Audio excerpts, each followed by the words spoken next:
मैं बेटी हूँ, मैं बेटी के ऊपर कुछ बोलना चाहूँगी कि क्या है बेटी, जानना चाहा तो सवाल ही निकले। बहुत पुरानी बात है मगर मुझे आज भी याद है। छोटी थी, दोपहर तक सोती थी, माँ थपकी देकर उठाती थी और मैं फट से उठ जाती थी। पर ज़्यादा वक्त नहीं लगा सब कुछ बदलने में, उस सुबह को दोपहर तक ढलने में। अब थपकी की जगह एक आवाज़ आती थी कि क्या होगा तेरा, अगले घर भी तो जाना है। ये वो सेंटेंस है एक्चुअली जिन्हें सुनकर सभी लड़कियां बड़ी होती हैं। तो खैर छोड़ो, एक बार हुआ यूं कि मेरे भाई ने मेरे बालों को खींचा और मैं चिल्लाई। माँ ने पीछे से बोला कि सही नहीं है तुम्हारा ये चिल्लाना, तुम्हें अगले घर भी तो है जाना। जब अगले घर जाना ही था तो यहाँ पैदा ही क्यों हुई। फिर वक्त गुजरा, साल बदले, पर वो वाकया अभी तक वैसा ही था। स्कूल अब खत्म होने को आया है। अब पापा के मन में खटका कि ऐसा कब तक चलेगा, इसे खाना बनाना सिखाओ, अगले घर तो इसे जाना ही पड़ेगा। सीख लिया खाना बनाना भी, रोटी को गोल करना भी। 18 की हो गई थी, पर इन 18 सालों में कब पापा की परी से उन पर बोझ बन गई पता ही नहीं चला। खैर छोड़ो, ग्रेजुएशन हुई, अब तो शादी की बात भी चलने लगी। भाई न्यू जनरेशन की हूँ, कह दिया कि पापा जॉब करनी है, शादी नहीं। जॉब से किया इनकार और रिश्ता लेकर आ गई सरकार।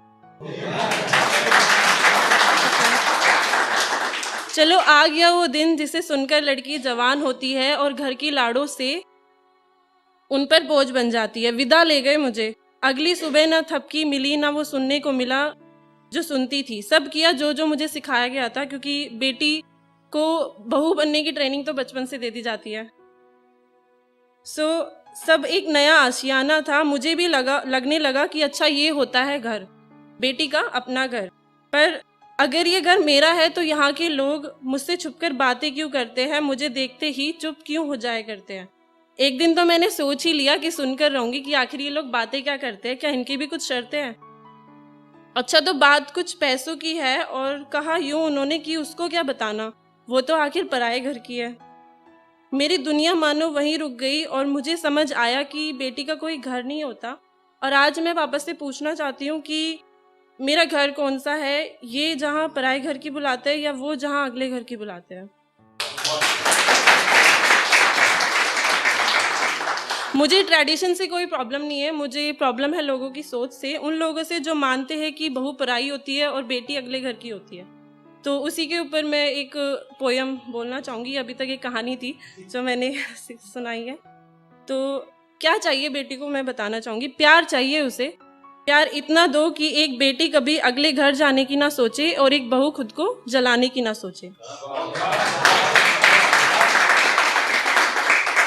प्यार इतना दो कि विदा होते वक्त बेटी के आंसू ना रुके। प्यार इतना दो कि विदा होते वक्त बेटी के आंसू ना रुके,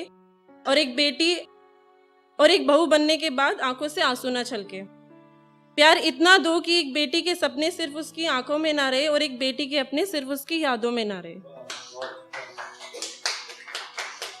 प्यार इतना दो कि एक बेटी का घर एक बेटी का ही रहे और बहू आपके घर कभी पराई ना रहे। ठीक है, तो ये मैंने बेटी के ऊपर बोला है। अब कुछ मैं बोलना चाहूँगी जो ये हमारी कंट्री के जो गरीब लोग हैं उनके ऊपर, कि जरा सी बात है, सुबह खाना ना मिले तो रात का इंतज़ार करते देखा है। सुबह खाना ना मिले तो रात का इंतज़ार करते देखा है। मैंने लोगों को आस में पत्थर की मूरत का दीदार करते देखा है।